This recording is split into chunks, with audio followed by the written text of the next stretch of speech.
All right, so get this. Picture World War One. The Ottoman Empire is hanging on by a thread, and a British archaeologist who just happens to speak fluent Arabic walks right into the middle of it all. Sounds like an adventure movie. It does, doesn't it? But this is the real deal. This is T.E. Lawrence, better known as Lawrence of Arabia. Lawrence of Arabia, yeah. His name pops up all over the place, but to be honest, I don't really know much about him beyond, the whole desert and riding camels thing. Well, get ready, because what we're going to unpack today is how this archaeologist's adventures in the desert still have a surprising impact on the world we live in right now. Seriously. Yeah. Like, what could he have possibly done that still matters today? It's kind of mind-blowing, actually. You've got this scholar, obsessed with the Middle East since he was a kid, suddenly thrust into the role of, get this, a spy when World War I breaks out. A spy. Okay, that's a bit more interesting than just digging around in the sand. Right. So why was Britain so interested in using someone like him in the first place? What were they really trying to achieve? Well, you have to imagine it from their perspective at the time. You're Britain, one of the major powers in the world, and one of your biggest rivals in this global conflict, the Ottoman Empire, controls this huge, strategically important region. And just to remind everyone, the Ottoman Empire was allied with Germany in World War I. Right, and Britain was desperate to weaken them. So what do? You find a way to support those who want to break free from the Ottomans. You support an Arab revolt. It's classic divide and conquer. Makes sense strategically, but I imagine it's not exactly easy to unite a bunch of tribes who, let's be honest, probably have their own rivalries and agendas. Oh, absolutely. We're talking about groups that have been vying for power and resources for centuries. It wasn't like uniting a modern nation state. It was more like trying to get dozens of different countries, each with their own unique culture, to agree on something. Except in this case, those countries were mostly nomadic tribes with a long history of suspicion towards each other. So enter Lawrence. He's got the cultural knowledge, speaks the language. How does he manage to even begin to unite these groups? It's a perfect storm, really. He could speak to these tribal leaders not just in their own language, but with an understanding of their customs and values. He appealed to their desire for self-rule, for finally being free of outside control after centuries under the Ottomans. Plus, he was, by all accounts, incredibly brave, a bit of a legend even back then. He had this charisma, people were drawn to him. Okay, but here's where it gets really interesting. While Lawrence is out there trying to unite these tribes against the Ottomans, there's another movement gaining power that most people haven't really heard of. Wahhabism. Wahhabism. Yeah, this is key to understanding so much of what happens next. At its core, Wahhabism was a religious movement that called for a return to what its followers believed was a purer form of Islam. So less about conquering lands and more about religious purity. You could say that, but it's not that simple.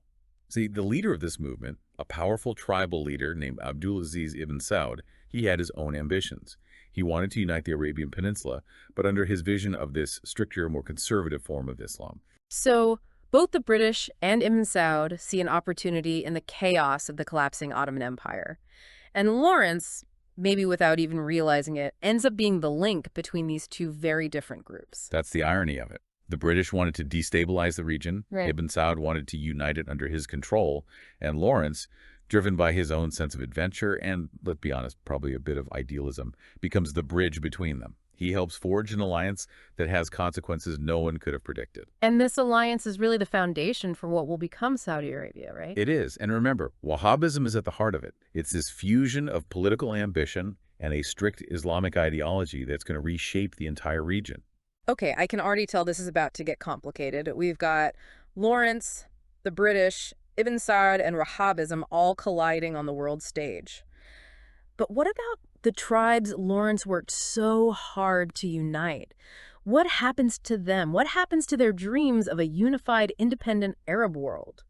Let's just say the reality of war is rarely as simple as the promises made during wartime. While Lawrence was busy leading those raids and trying to rally those tribes, something else was happening. Behind the scenes, behind everyone's backs, really. Britain and France were making their own little deal. Oh, I bet this isn't good. What kind of deal? This is the Sykes-Picot Agreement, and it's about how to divide up the Ottoman Empire. After the war, of course. Wait, are you serious? They were promising the Arab tribes independence at the same time that they were planning to just take the land for themselves. Pretty much, yeah. It's realpolitik, right? Idealism versus cold, hard strategy. And securing resources, of course. Don't forget about the oil. Wow. So much for keeping promises. What happened when the war finally ended? Did they actually go through with the Sykes-Picot Agreement? They did. The Arab leaders were furious. Can you imagine? They fought side by side with Lawrence, and this is how they're repaid. I can't even imagine how betrayed they must have felt. They were denied the independent state they were promised. Instead, they got carved up and controlled by the very powers that had promised them freedom. And that, I'm guessing, created some resentment. Just a bit. It was a huge blow to their dreams of self-determination. And I think it's fair to say it fueled a distrust of the West that continues even to this day. Rightfully so. So on the one hand, we've got broken promises. But on the other, we have Ibn Saud. He actually managed to unite most of the Arabian Peninsula under his rule. He did, and we have to remember what his vision for this new nation was built on. You mean Wahhabism?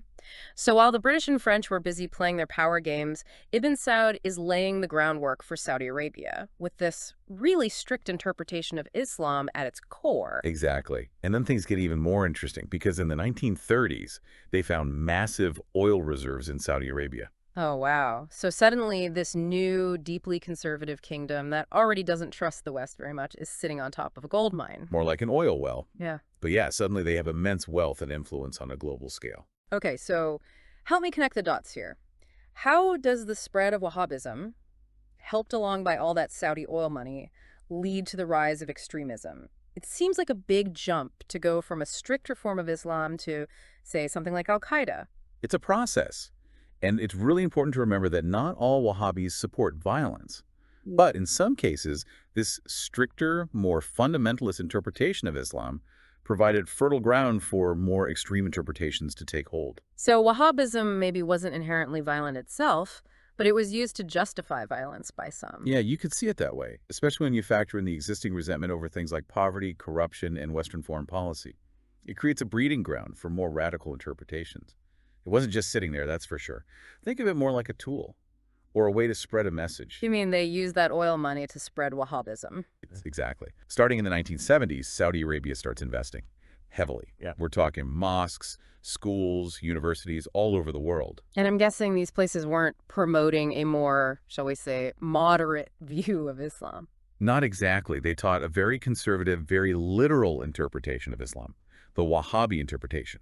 Now, in fairness, it wasn't always about pushing violence. A lot of these institutions were focused on things like education and providing aid to the poor. So how do we get from there to extremism? Well, when you mix a strict anti-Western ideology with things like poverty, corruption, Western interference in the Middle East, it creates a certain climate, a breeding ground, you could say, for more extreme interpretations. So you're saying Wahhabism itself might not have been inherently violent, but it gave people a way to justify violence against the West. Right. And that brings us to al-Qaeda.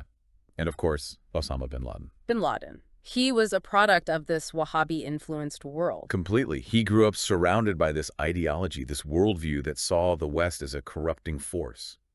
And he used his wealth and influence to twist it, to justify horrific violence in the name of jihad. It's the kind of a crazy chain of events when you think about it. Lawrence trying to help the Arabs and his actions, even if indirectly, helped create the very ideology that fuels groups like al-Qaeda. It really makes you think, doesn't it? Exactly. It shows how even the best intentions can have consequences that no one can predict.